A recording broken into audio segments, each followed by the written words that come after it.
I think relevance is such a powerful word. It wasn't on the agenda when we were starting out, but it is exactly the right word to describe the opportunity that is prevalent in financial services.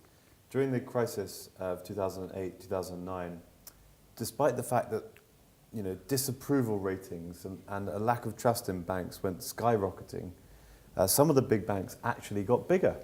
I mean, here was companies that people said they genuinely hated with a passion. They were protesting about, not far from here at St. Paul's and in New York, and yet they were continuing to buy those services and to retreat into the bigger companies. So we identified the opportunity to really carve a niche, as it were, and to start a brand which was entirely based on consumer insights.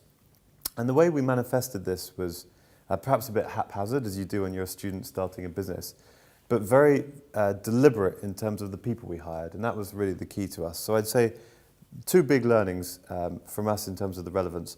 First of all, the two first employees that my co-founder and I had, the two people we paid from our credit cards before we actually had any money to start the thing, were both customer insight experts. So I'd been lucky enough to grow up and have my education in California, where they're big on design principles and all the things that the Profit teach. And so we actually had two people, one who was teaching at the design school and one who was a student at the design school over at Stanford, become our first two employees. And 8 months we spent just determining customer insights. And that led to our second, big point here, which is that people are sold financial services. They don't buy financial services. Financial services companies simply make new, improved, more expensive versions of products that have already existed for sometimes for hundreds of years. Think about the way you buy a house with a mortgage. All that happens is that you get a different style of mortgage, a different structure. And what we wanted to do was use our insights to build something entirely new. Right. And I say those are the two big things. So the people and making sure that you are actually meeting needs, not just asking people what they want. Let me just take that thought and ask you, and I think you partly answered it already, but what is it that Nutmeg and other fintech brands can do to plug this relevance gap that clearly the institutions are not stepping into? I think it's to genuinely build products and service those products that meet customers' needs. And the world is changing. If you are 70 years old, you have benefited from rising asset prices, rising house prices, great stock markets, pretty much political stability for the majority of your life. If you're 20 years old, or even 40 years old, you know that you're not going to get a state pension anymore. The government has run out of money. We are in a time of multiple wars across the world, dramatic political instability, ultra-low interest rates, unaffordable housing. It's a different life out there.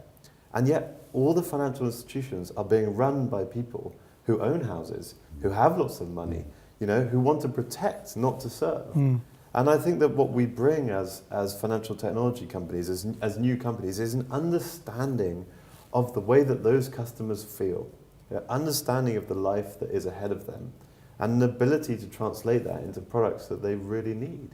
And until you start hiring the people who are those people, you're never going to transform your brands. And some of these companies, are less than 10 years old. You talked about Coca-Cola missing and McDonald's missing. WhatsApp has one marketing person. One marketing person before it was bought by Facebook. And it just creates such opportunity for brands like Nutmeg to grow so quickly, because we understand that, the plight is perhaps a strong word, but the plight of people in a way that institutionalized brands run by people with different emotions and different circumstances will never be able to understand. No.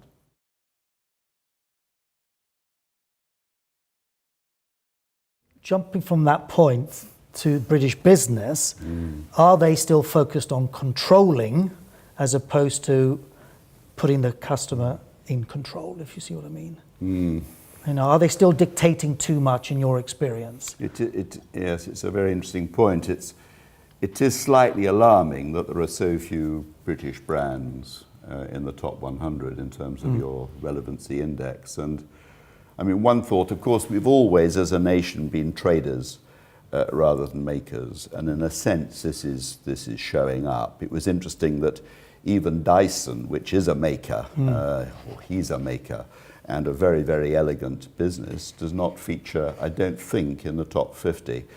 But be that as it may, if we're traders, and if in a way the elite, the brightest and best young are going into what might be called the commentariat, media, advising, assessing, judging, criticizing, rather than creating, then we should not be surprised that there are very few British brands left, because if everyone's criticizing and no one's creating, we're having a smaller and smaller pool of things to regard as brands. In fact, it's quite interesting that the NHS and the BBC and John Lewis and Waitrose are some of the top British brands. These are, if you like, institutions rather than what would normally be described as brands.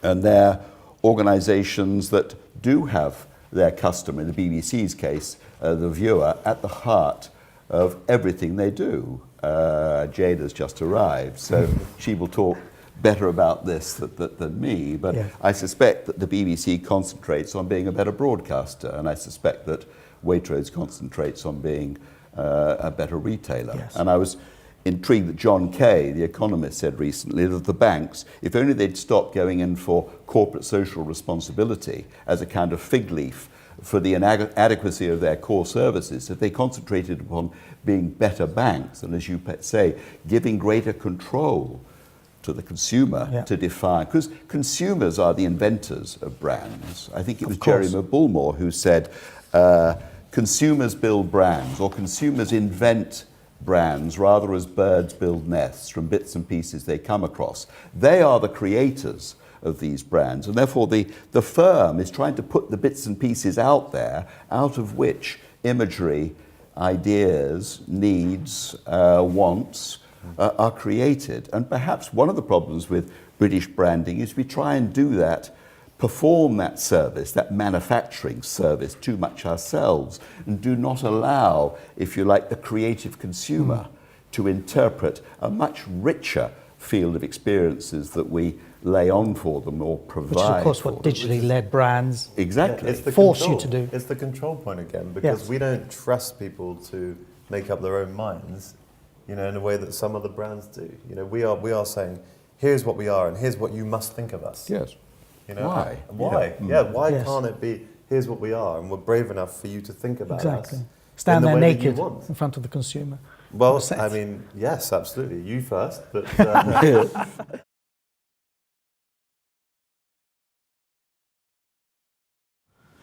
And Jules, do you think British business in general has accepted the challenge of multi-platform? We've talked about bricks and mortar for 20 years and the battles there, and the debate's moved on, thank goodness. But do you feel that British businesses are still not adequately dealing with... I'm not sure about British business. Certainly our consumers seem to be very adept at making use of these wonderful new technologies and platforms and apps. In fact, probably we're the fastest of all populations, or one of the three fastest of all populations in being, early adopters and experimenters with what's being offered. But it is slightly alarming that there are no, I can't think of any British digital brands. I mean, the BBC is digital, of course, but began life as a digital brand or a fabulous app, and that does worry me, and I'm not sure why that. You're sitting next to a future one, by the way. Yeah, I'm sitting next to a future one. Thank you. Yeah, that's right. I'm fascinated by this question. We've just seen, I'll put my finance geek hat on here. We've just seen, the announcement of a potential merger between a content producer and a content distributor in the States, with potential bringing together of a mobile phone company with a content production company. And just thinking in my mind, how BBC would go about doing that. Would BBC is the next step to launch, a mobile phone company, to launch something which, actually gets the content out there? Because let's face it, that one of the reasons I believe that the BBC is so highly ranked is because the diversity of the staff means that there is no way they can't sift, relevance through the company. When I go into the BBC, you see people of all different ages and stages, all different backgrounds all the time. So even if they wouldn't want to, they would have to stay relevant because otherwise everyone would leave. And I think that's great. But will those staff start forcing ideas that are pretty radical, such as let's take on the phone companies because that's the way we succeed. And I'm wondering if that's also the key to a good brand, is that there's always evolution. So anything you'd like to share with us today about your future plans? Well, we're certainly not planning to go into mobile, as far as I'm aware. I think you're right. I mean, the BBC was founded. It was founded on the mission to inform, educate, and entertain. And I would never say never about where the BBC might end up. We're there to fulfil a public purpose, a number of public purposes, and whatever form that might take. I think it would be a bit of a stretch to sort of think that we would enter a different sector at the moment. I think, like all good brands, we would be looking to evolve based on our values in whatever form that might take. But I think at the moment one of the things that I'm thinking about quite a lot is, in the future, we might end up seeing all content distributed over IP.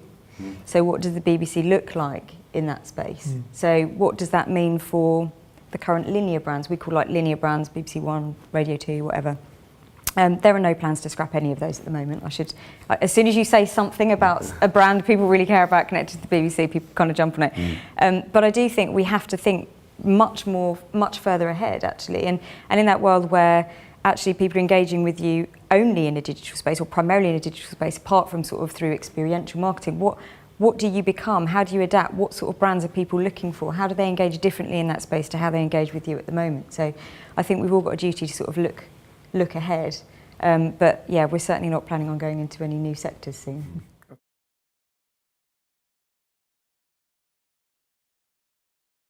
Got it. And it was that sort of being acceptable of failure or celebrating failure, which led me to this question from the audience, which is, what is the balance to remaining relevant between sticking to your values and adapting constantly? Is there a natural conflict? No. When you set a business up or you stick to your values, does that necessarily fight constant change?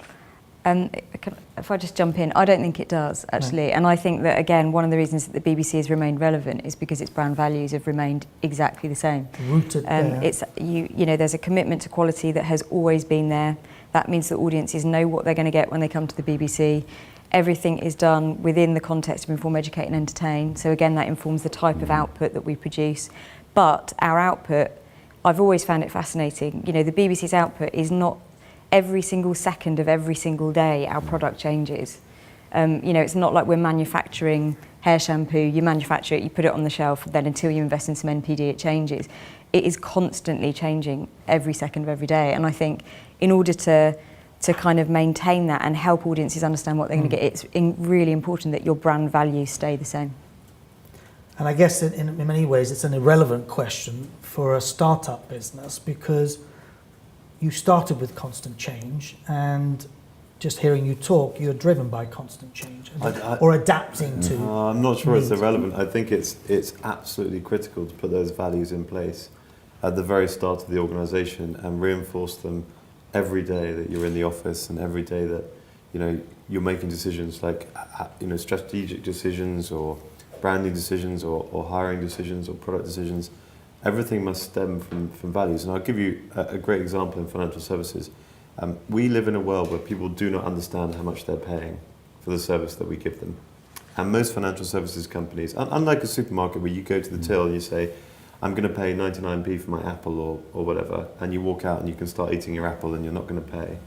Most financial services products will say, well, you can pay 50p now, and over the next 20 years, you're going to pay 3p compounded up to a various percentage rate, and people are like, oh, should I take one bite of the apple or do I save it? So we live in a world where people do not understand fees. So we have a value choice. Do we try and explain to people how much they're paying, which is usually, by the way, far more than they would ever guess that they are paying? Or do we be like everybody else and say, actually, we're going to just confuse you with these numbers and you're going to take it because you think the 1% sounds small. So I would argue that for a startup, you will not succeed as remaining as a relevant brand unless your brand values, whatever they may be, Sure. Remain consistent and are cemented right from the start. And another question that's just come in, which is kind of segues on from what you're saying, is it too late for traditional sectors like banking, like telcos to become relevant? Do you become an incubator for one of these financial institutions? I mean, that's a longer answer, I suspect. But I mean, are these sectors ripe for change, and will that continue at a pace?